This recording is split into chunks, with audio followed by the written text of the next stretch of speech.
nom du Centre Yair Manitou, j'ai le plaisir de vous accueillir ce soir.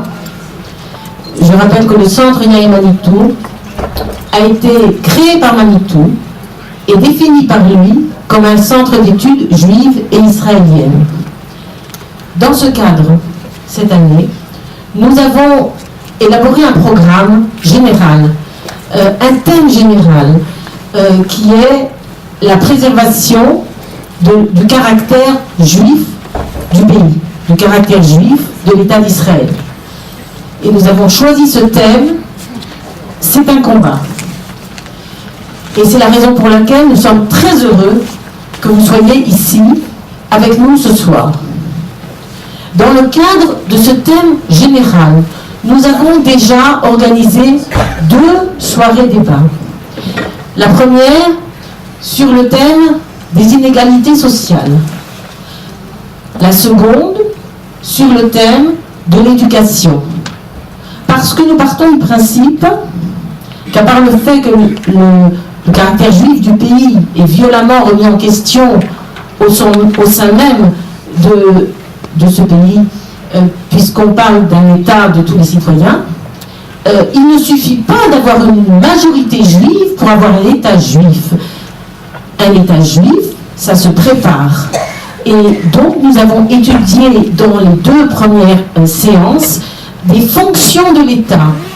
La création et la répartition de richesses, je parle de l'économie, et la transmission, je parle de l'éducation. Et maintenant, vous avez certainement remarqué une rupture. Nous ne parlons plus d'une fonction de la société, nous parlons du postmodernisme. Mais le postmodernisme va vous éclairer sur ce qui a été dit sur les 2 précédentes soirées. Nous avons parlé des inégalités sociales intolérables, qui sont la conséquence d'une politique économique du gouvernement, une politique néolibérale. Cette politique, c'est une forme, une expression, une conséquence du postmodernisme. Nous avons parlé avec le thème de l'éducation, de l'histoire, et notamment Dr Yael Klein, ici présente, nous a expliqué qu'on ne parle plus de la guerre d'indépendance. Il faut la désigner sous le vocable de la guerre de 1948. Et cela montre bien qu'on refuse à l'État d'Israël, au peuple d'Israël, d'être le sujet de sa propre histoire. J'utilise un peu des termes de Shmuel Trigano, sujet de son histoire. Vous allez voir, avec les explications qui vont vous être fournies ce soir par nos invités, que vous allez mieux comprendre les problèmes tels qu'ils ont été exposés dans les 2 premières soirées.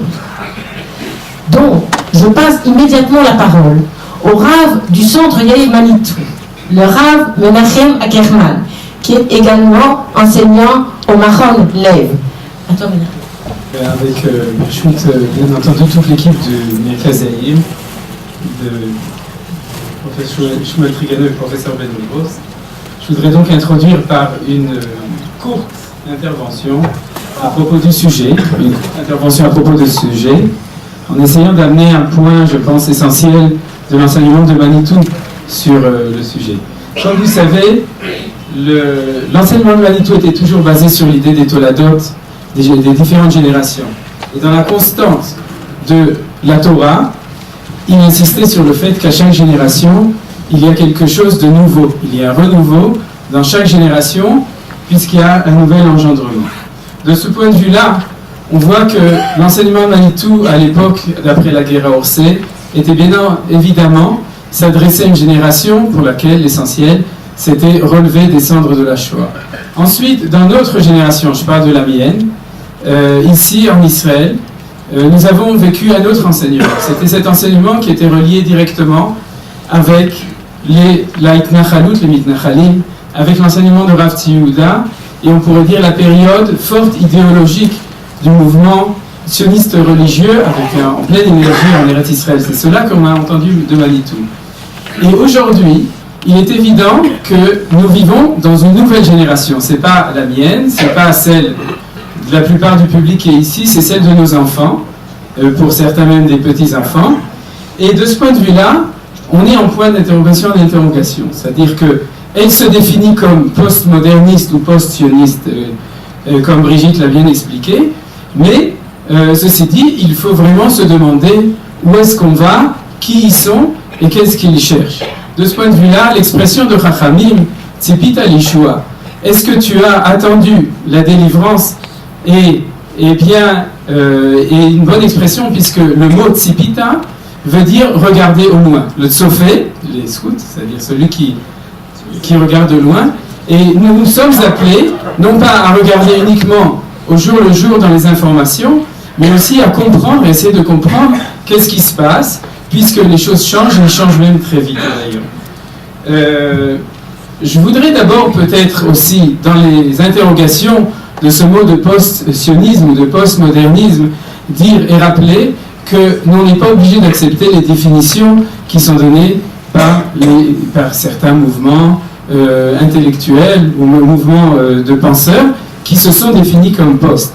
Puisqu'en fait, c'est une définition négative des choses, c'est de dire qu'on n'est pas quelque chose, on n'est plus ce qu'il y avait avant. C'est-à-dire c'est un rejet de la période précédente, mais ce n'est pas une définition positive de ce qu'on sait. Peut-être que ça définit en fait vraiment le fait qu'ils ne savent pas ce qu'ils sont, mais de toute façon, de l'enseignement de Manitou et de l'enseignement du Rav Kook, nous avons appris que les définitions de ce qu'on dit, il ne faut surtout pas les demander aux gens qui sont en train de vivre les choses, mais qui n'ont pas une vision profonde de Torah et des événements pour leur dire qui est-ce qu'on est ou qui est-ce qu'ils sont. Donc, en fin de compte, je prendrai plutôt l'expression qui était aux élections précédentes, on n'est pas dans du poste, on est dans Mashoum Khadash Matril, c'est-à-dire qu'il y a quelque chose de nouveau, obligatoirement, qui est en train de se faire aujourd'hui, il y a un chidouche, et notre inquiétude essentielle de ce point de vue-là, c'est de comprendre quel est le chidouche qu'il y a aujourd'hui dans ce mouvement, et de le définir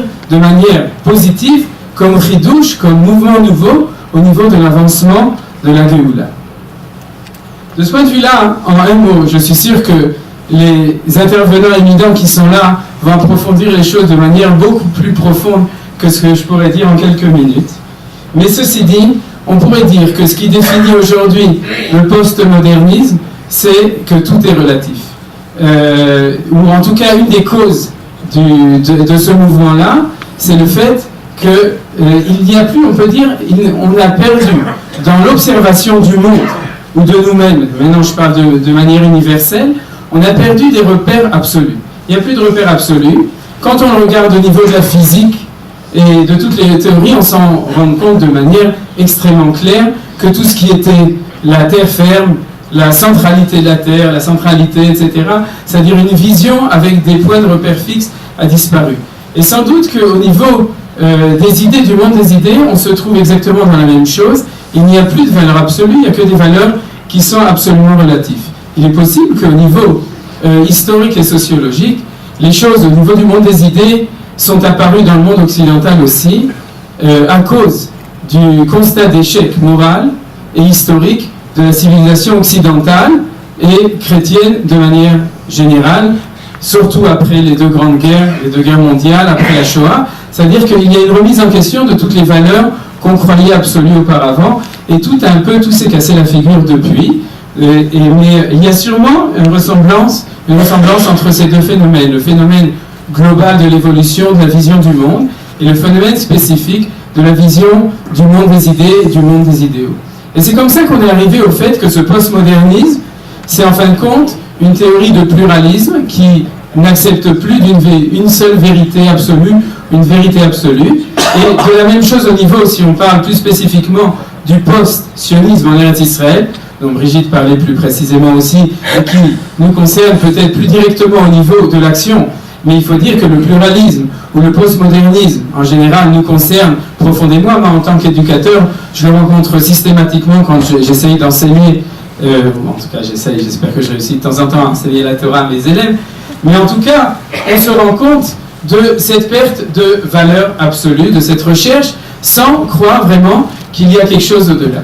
Eh bien, on pourrait se demander qu'est-ce que Manitou nous amène là-dedans. Puisque Manitou, dans son enseignement, bien évidemment, il avait un enseignement qui, aujourd'hui, il n'est plus ici dans cette génération, mais les Gdolim, les gens qui sont grands, transmettent toujours un message qui est valable dans chaque génération en fonction du défi nouveau qui se trouve. Et comme je vous l'ai dit, il y a bien évidemment un nouveau défi dans cette génération.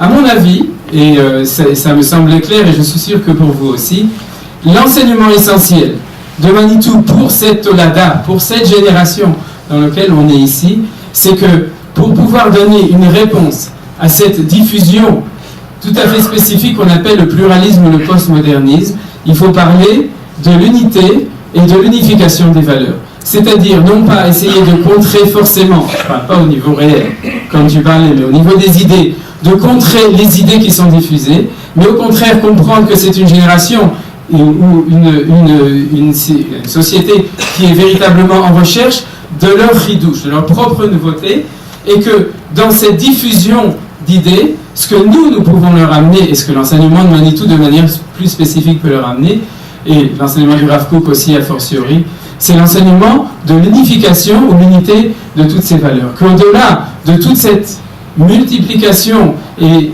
fusion, plutôt de foison de direction, il y a un point central, il y a quelque chose qui est capable d'unir tout ça. Et de ce point de vue-là, je crois que ce qui peut aussi être plus spécifique, on pourrait dire, et de notre centre d'enseignement de Manitou, c'est pas seulement de répéter ce genre de mantra, l'unité des valeurs, l'unité du peuple, mais être capable de l'expliquer dans tous les domaines. Je vais en citer en vitesse quelques-uns.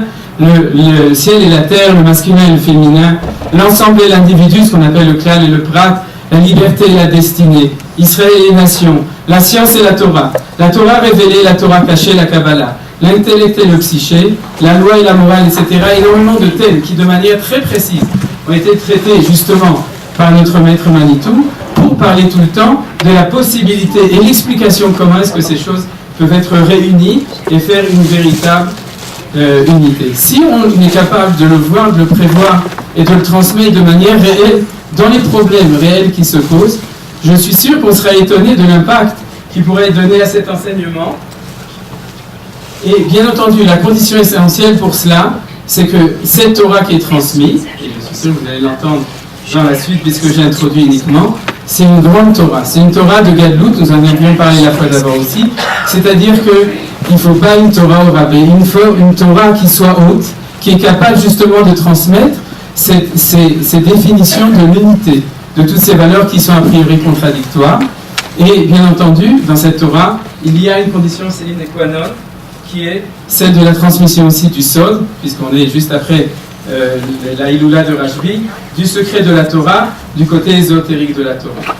Et c'est là, pour terminer, que je pense que l'enseignement de Manitou peut être essentiel, puisqu'il, fidèle, disons, on pourrait dire, à son enseignement de base, il est capable, cet enseignement est capable de se traduire justement dans ce défi d'une nouvelle génération.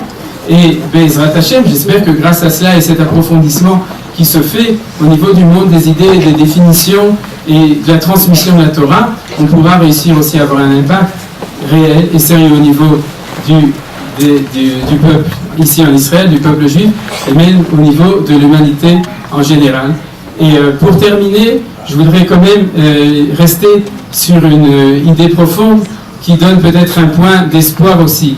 C'est-à-dire, si aujourd'hui il y a ce désarroi qui est réel au niveau de nos enfants, je le connais, de ce désarroi de la perte de valeur absolue, c'est sûrement parce que dans le projet messianique de Akadosh Baruch Hu, ça fait qu'on puisse découvrir que la seule véritable réalité absolue, la seule valeur absolue qui peut être, c'est la Elokut, c'est la divinité de Akadosh Baruch Hu, et qui, elle, bien entendu, est au-delà de toutes ces réalités relatives que l'on voit ici.